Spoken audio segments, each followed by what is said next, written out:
Transportation, Secretary of Transportation, Pete Buttigieg.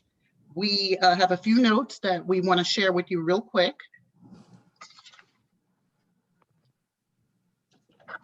Very quickly, all microphones are muted with the exception of the presenters. If you have any difficulties, please send a chat to the host. We are recording this, as you just saw, so we will be making this available to our membership. And thank you for joining us. As a reminder, today's call, we are joined by the Council of Presidents and the COMTO Board of Directors. And with that, I would like to introduce Renee Banks, who is the chair of COMTO's Legislative Advisory Council. Thank you so much. And I want to express our sincere appreciation, Secretary Buttigieg, for your joining us, taking the time to speak with us today. As Tara said, I'm chair of the Legislative Advisory Council. I'm also president of the only African-American owned railroad construction company in the country. And my council, with the full support of the thousands of COMTO members, we've been working vigilantly with both the House and the Senate and with the administration to support and to make recommendations that will improve and enhance the US DOT Disadvantaged Business Program. And we'd be happy to share a copy of our legislative program with your offices. And I'm making this very short. And with that, I'm going to turn the program over to our national chair, Mr. Freddie Fuller, the second.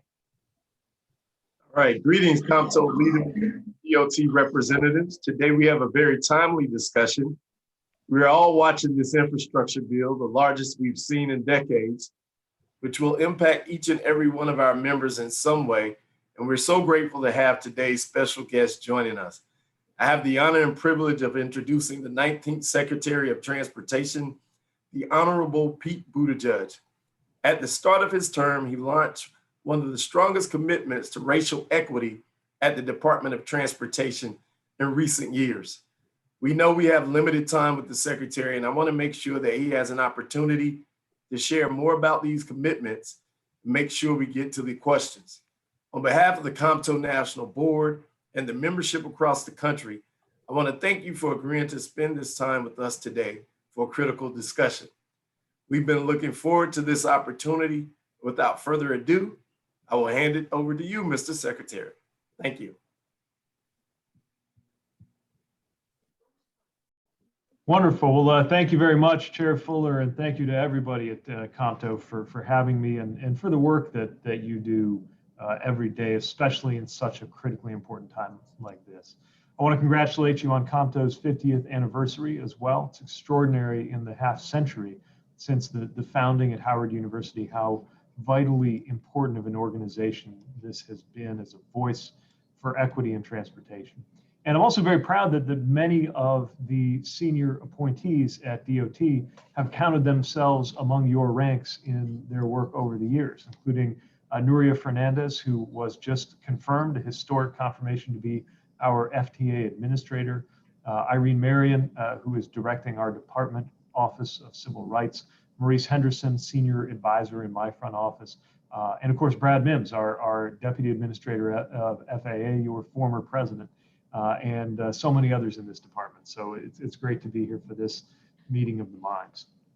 One thing that we've been very mindful of since this administration came in is recognizing that transportation can be an enormous engine for opportunity in communities.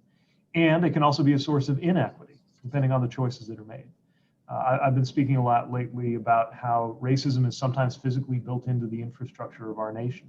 And that unlike some other policies, you can't just reverse overnight a physical structure that should have been done in a different way.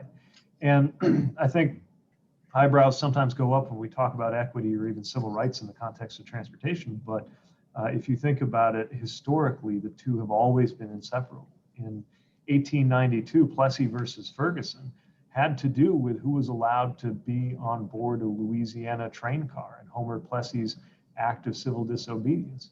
And then, of course, the Montgomery bus boycott marked a critically important stage in the civil rights movement.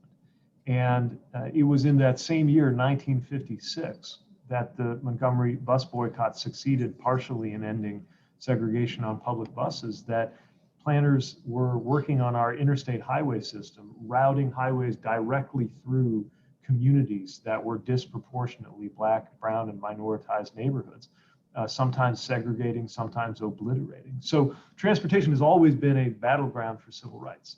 And it's why this administration is looking at every program through the lens of equity. And it's why we turn to the expertise and the passion and the commitment of the professionals who are represented by COMTO. I want to thank you for your outspoken support for the American Rescue Plan, which I know we're always going to the next hill, but let's not pause, especially since people now are saying, well, should we go back and revisit those dollars? We are doing such good work right now. You are doing such good work right now with those rescue plan dollars that are saving jobs, saving routes, restoring service, where transit agencies and other authorities weren't sure they were going to be able to get through the season. And then you look ahead to the American Jobs Plan. And I want to thank you for the outspoken work of this organization in helping educate Americans about why we need excellent infrastructure and why that needs to be a generational investment right now. This plan is going to create millions of good paying jobs, and it invests in so many of the things we care about. Road safety, which, by the way, we know disproportionately impacts communities of color, which is one of many reasons why we need to invest and do better. Public transit, again, knowing that communities of color are more likely to rely on public transit. Dealing with air pollution, which is a matter of environmental justice, whether you live near a highway or live near a port, and there are dollars to deal with both in the jobs plan. And one of the things that I'm most excited about, which is reconnecting historically underserved neighborhoods that were cut off, sometimes using federal dollars, by the decisions of the past. I also want to point to the 40% plus of the benefits of the climate and clean infrastructure investments in the jobs plan that are set to go directly to underserved and overburdened communities. Now, you are transportation professionals. You know what's going on in this space as well as I do, so I won't detain us too much with all of the details. But I do want to let you know how much we appreciate your work to make sure that this vision moves forward. And to mention that in addition to the jobs plan, which is the headline grabbing work, we're doing work right now every day at the US DOT, advancing equity. We have established new clarifications of the criteria on the Infra Grant Program and the RAISE Grant Program, formerly known as BUILD, formerly known as TIGER, which is about making sure that people know our expectations for things like racial justice and environmental considerations in the applications that they bring to us. And we're seeing fantastic applications come in that we're looking forward to reviewing and ultimately supporting as many as we can. I also want to point to the DBE program in this department, making sure that 10% of project dollars in FAA and FHWA and FTA go to underrepresented, or we might say underestimated businesses. Those same standards are going to be in play with the funds we get through the American Jobs Plan. I'm a big believer in our DBE program and looking for partners to help us make sure that we build on past success, but also deal with some of the obstacles that we know are still there. And I want to mention that we're conscious that not every agency has this, like the Federal Rail Administration, and we're working on that. I'm glad that there are a lot of businesses represented here because we're strengthening our support for those underestimated businesses in the goods and services that we're procuring as a department. In fact, the president aims to double contracts going to such businesses by 2026. So all of this is to say that there is so much important work that we can partner on, that you're already doing, that we're eager to develop with you, and I'm really looking forward to just building on this partnership that we have. So with that, let me end the monologue and we can go to dialogue. I'm looking forward to taking up some of the questions that you and your members might have. Thank you so much, Mr. Secretary. And we are certainly excited about that. We received many questions from our members, and I will start with, there has been a lot of conversation at COMTO, particularly at the board level, around what does operating in a post-COVID environment look like? So the question is, as the transportation industry heads into a significant recovery period, particularly around ridership and funding, what do you want transportation leaders, and whether they're leading an agency, an airport, a port, railroads, whatever the mode might be. What do you want them to know as they begin to operate in a post-COVID environment? So let me say this, every leader, every policymaker, every department or division head, every business leader, you spend a lot of your time managing uncertainty, right? That's a big part of how you earn your paycheck. And we're going to be living with a lot of uncertainty in the coming months and years because we don't quite know what the post-COVID environment looks like in terms of how people work, how people move around. We're dealing with it just internally as a department of 55,000 employees. But we know some things. We know how much Americans continue to depend on excellent transit and transportation services. We know that this is disproportionately true for essential workers. And we know that the sooner we can beat back this virus and its spread, the sooner we can get to that next normal, which is why we're pushing very hard right now on making sure that we get those vaccination targets that the president has laid out. And I want to thank everybody who has been part of helping tear down barriers for people to even physically be able to get to vaccine sites or to get information, because getting good information is part of it. The first priority this administration arrived with was dealing with the COVID pandemic, and it's why the rescue plan was so focused on this, including $1.9 billion specifically for making sure people could, again, physically get to the relief that they needed. And now we have a chance to offer a generational investment to move things forward, because we know that certain things are clearly true. The internet matters more than ever. That's why broadband sits, we think, right alongside roads and bridges, and the president put it in the plan for a reason.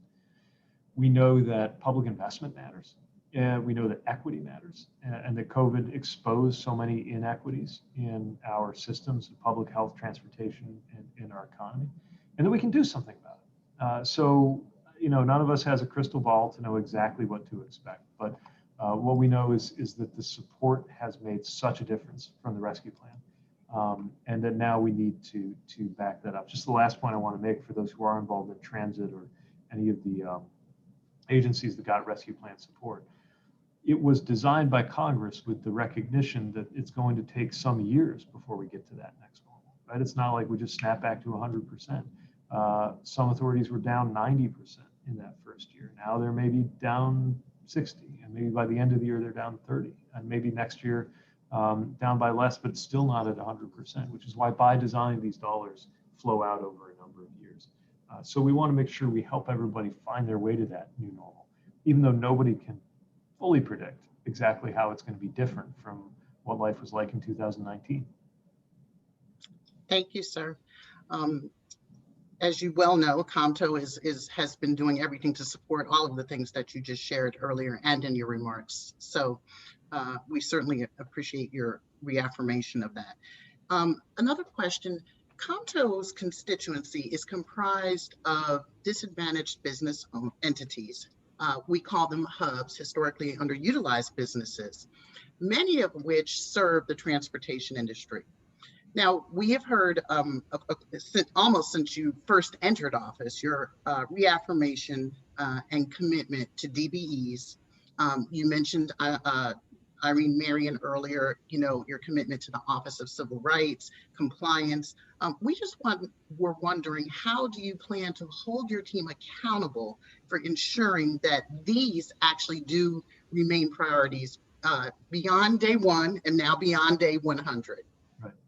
So this is among the pillars of the work that we believe we're here to do in the time that we get at this as an administration, however long I get to be in this seat. And so we're thinking about it every day. Part of it's making sure that we're having the conversations all the time and leading by example where we can. So in my travels, when we were in Atlanta, for example, sat down with minority business owners at the airport, which is a fitting place to have that conversation because it was the original construction of that airport and the attention to the business opportunity that created that really helped build a Black middle class in Atlanta, and heard directly about some of the obstacles and the improvements that we could take in the DBE program. We've been acting with the flexibility that we have on things like local hire. So we stood on the work site of the Frederick Douglass Bridge right here in Washington, D.C. with the mayor and the labor secretary, and relaunched our local hire pilot program, which is important, not just in terms of business ownership, but also workers getting the opportunity to work in these really good paying union jobs where often across the trades, we've not seen the kind of representation that we want to, and we're trying to lift up those who are moving in the right direction. We're trying to make sure that the Office of Civil Rights has the resources it needs. So tomorrow I'll be testifying on the budget in the Senate, and we will propose a $13 million increase. That's about 30%. Just for that office, and increased investment in the offices of civil rights throughout the department, because we need that kind of oversight. And again, it's not just about catching after the fact when somebody did something wrong. What we really want to do, since once a highway is there, it's there. What we really want to do is get ahead of these issues and work with all of the different players to make sure that it's handled in the right way on the front end. And the other thing we're doing is we're making sure we have some of the just absolute best talent in this department. We have fantastic career folks who have not always had the support they deserve, and we're making sure that they get it, but also some wonderful appointees.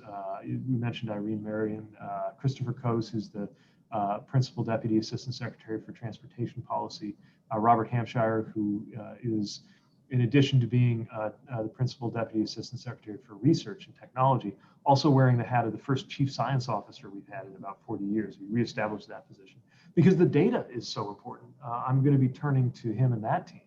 I have a much easier time finding out where every aircraft is in the national airspace than finding out where every dollar went in terms of the business opportunities that this department created. We got to find a better way to get a hold of that. So I think a lot of the accountability is in the data, it's in the results, it's in the visibility, and it's in the partnerships with organizations like COMTO and others that are going to be raising the questions month after month and year after year about how far we've gone and where the obstacles remain.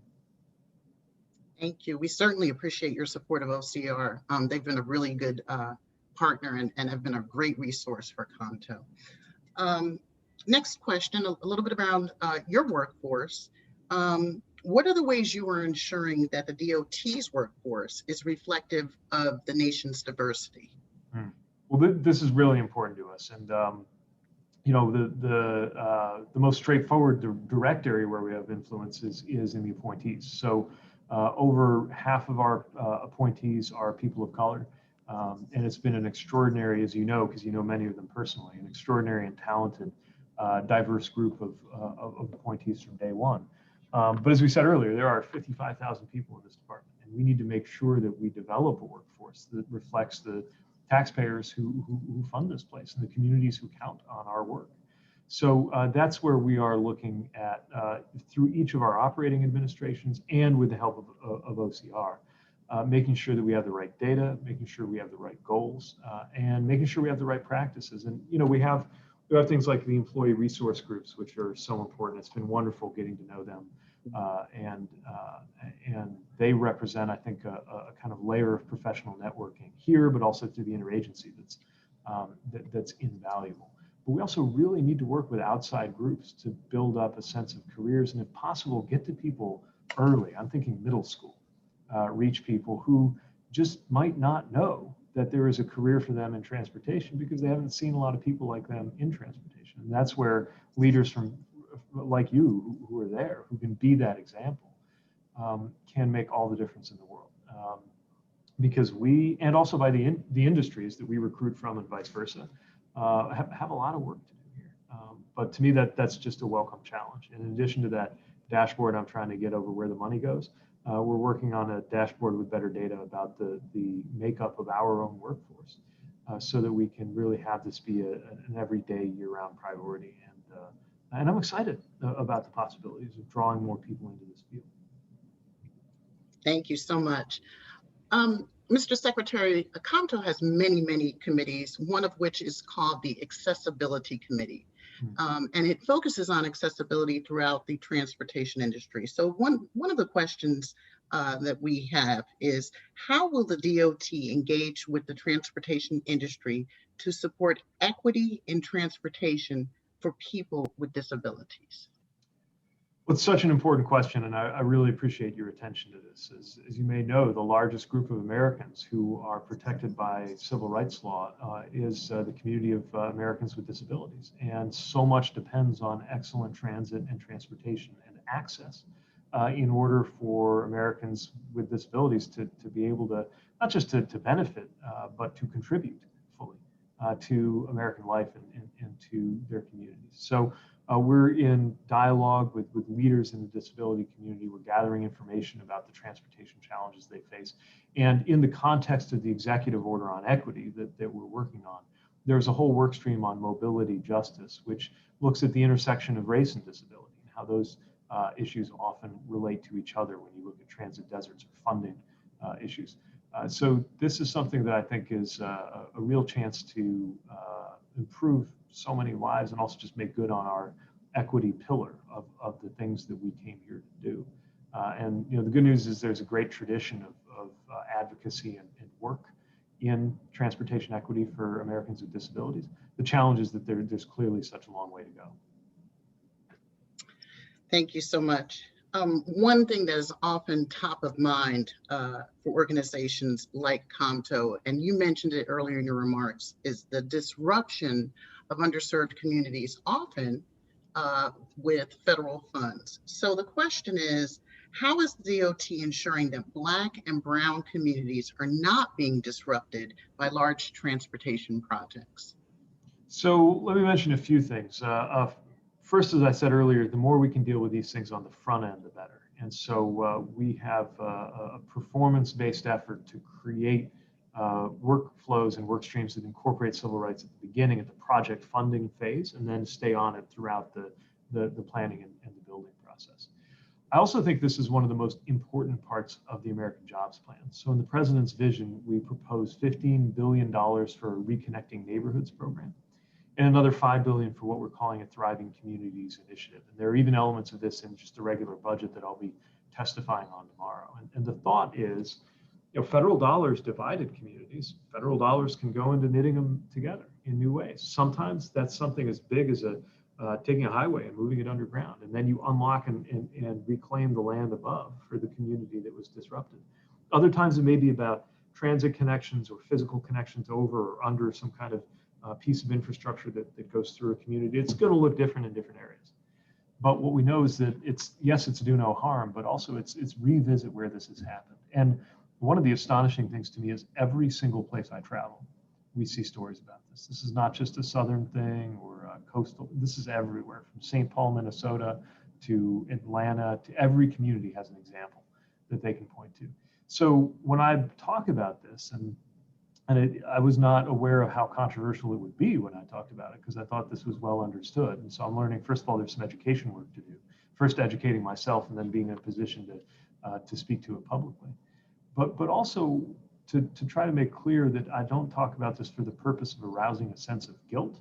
I talk about this for the purpose of doing something about it and making clear that we have an opportunity on our hands, if we put our literal money where our mouth is, to do something different and do something better. So, you know, I'm thinking about really these two critical spheres of equity and how they connect. One about the business opportunity and the opportunity for workers and business leaders. And then the other is the opportunity for communities. Who gets served and how do we make sure we're doing more good than harm with every federal dollar that goes out?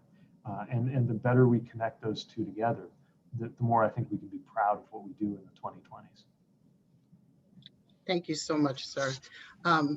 With that, we want to be mindful of your time, and we certainly want to make sure that we give our Vice Chair, Ms. Tanya Adams, an opportunity to give us some final words, and then we will return to you, Mr. Secretary, for some closing remarks.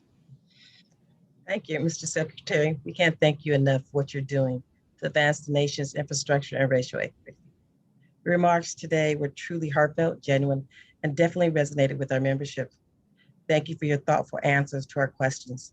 We look forward to hearing more about your plans for the Department of Transportation in the months to come. As stated so amply by Dr. Mae Jameson, as you know, the first African-American female astronaut, never be limited by other people's limited imaginations. We encourage you to be bold and unwavering in your steps. As always, we're prepared to be a resource and help in any way we can. Please never hesitate to reach out to COMTO. With that, Mr. Secretary, I'd like you to provide the final closing remarks. Well, thank you so much for those words. Thank you for having me join you today. And thank you again for the work that you do every day, both with regard to equity in transportation and with regard to transportation writ large. We again, I think, are living in one of the most interesting and exciting moments to work on transportation in the history of this country. And we are fortunate to be in this field at a time like this. But to make good on the potential of this moment, that's going to take a lot. It's going to take a lot of commitment here at the department, and I promise you that commitment is there. It's going to take a lot of partnership and a lot of resources. And so we will be turning to your members and partnering with you in ways large and small. And I want to thank you in advance for all the work that we're going to be doing together, because if we get this right, there will be a lot of work, but rewarding work for us to do each step of the way. So thank you again, and best wishes to all of you in your work. Thank you so much. Thank you. Thank you, everyone, for joining us this afternoon. As we mentioned, this will be was recorded, and will be posted on our site for review by our membership. And with that, we will say good afternoon, and thank you again for your participation. Thank you, staff.